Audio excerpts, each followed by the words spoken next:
Durante la época de la República de Weimar, Alemania fue gobernada por una serie de gobiernos de coalición, y los desacuerdos en las políticas económicas y la creciente polarización política entre los partidos de izquierda y de derecha impidieron la formación de una coalición factible. El establecimiento de un gobierno por decreto presidencial y sin consentimiento parlamentario logró estabilizar la economía y al parlamento, y calmó temporalmente la violencia en las calles. Antisemitismo. La población judía era menos del 1% del total de la población alemana, pero los nazis clasificaban como judíos a miles de personas que se habían convertido del judaísmo a otra religión.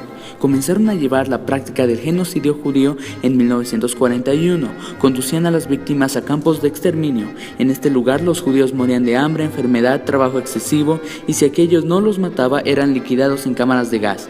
Los métodos más usados para la represión judía fue el uso de la fuerza como golpes, torturas, experimentaciones ilícitas, ahorcamientos, disparos y asfixias con gas venenoso.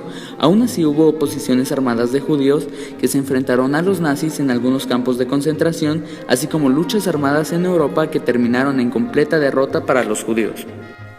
A pesar de que entre 1933 y 1939 agencias como la Gestapo extendieron su poder a lo largo de Alemania, existieron varios grupos de oposición antinazi, siendo algunos de estos secretos, tales como miembros de partidos políticos disueltos, grupos universitarios publicadores de propaganda antinazi, la Iglesia Católica y Protestante, el Partido Socialdemócrata o Tropas de la Huelga Roja. Contaban con un periódico en el cual se resaltaban los abusos por parte de los nazis y se invitaba a una revolución trabajadora en contra del régimen. Los líderes del grupo fueron localizados y arrestados a mediados de 1934.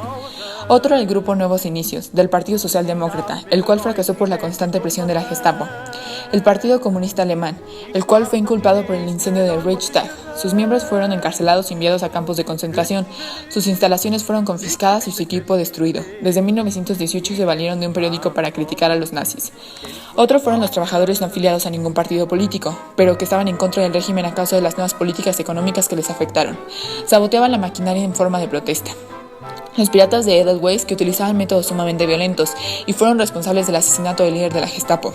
Se conformaban por jóvenes de entre 12 a 18 años que estaban en contra del régimen, grupos militares que no confiaban en su nuevo régimen y que querían expulsar a Hitler del poder. Se llevaban a cabo conspiraciones entre ellos para asesinar al Führer, pero fueron abandonadas después de la conferencia de Múnich. Las secciones de asalto fueron una organización tipo milicia del NSDAP, a cuyos miembros se les conocía como camisas pardas por el color de su uniforme. Las SA jugaron un importante papel en el ascenso al poder de Adolf Hitler a principios de la década de 1930, hasta que fueron desarticuladas en 1934. La Noche de los Cuchillos Largos fue una purga con duración de 3 días entre el 30 de junio y el 2 de julio de 1934, en la cual alrededor de 200 miembros de la SA fueron detenidos. Su líder, Ernest Röhm, quien buscaba reemplazar al ejército republicano por las SA y expulsar a Hitler del poder, fue aprisionado y ejecutado junto a otros 80 miembros antiguos del grupo aproximadamente. El sistema de educación en la Alemania nazi implementaba en los niños y jóvenes su ideología con el fin de implantar en sus mentes un sentimiento de apoyo y lealtad al régimen.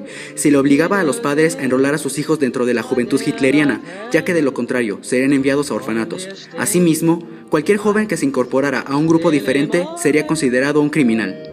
En respuesta a las acciones de los grupos de oposición y para establecer el mayor control posible sobre la población, los nazis adoptaron algunas medidas. Para localizar a los grupos que se estaban oponiendo al nuevo régimen, se emplearon programas de informantes, quienes obtenían recompensas y hacían bien su trabajo. Esto también se llevó a cabo con los niños en sus escuelas, pues ellos recibieron las instrucciones de delatar a sus propios padres si eran opositores. Organizaciones como la Gestapo y la SS obtuvieron más poder para mantener el control sobre el régimen. Ellos estaban autorizados para juzgar qué personas representaban un peligro para el equilibrio de la sociedad. Cuando ellos identificaban a un posible opositor, lo arrestaban. Dependiendo de su situación, eran ejecutados o bien enviados a campos de trabajo, donde serían reeducados y utilizados como mano de obra gratuita.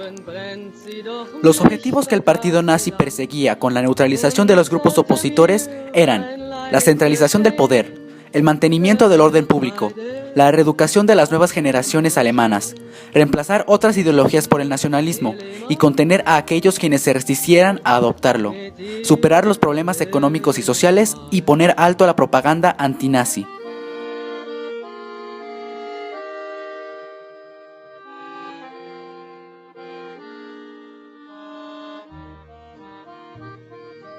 Aus dem stillen Raume, aus der Grund, hebt sich wie im Traume dein verliebter Mund.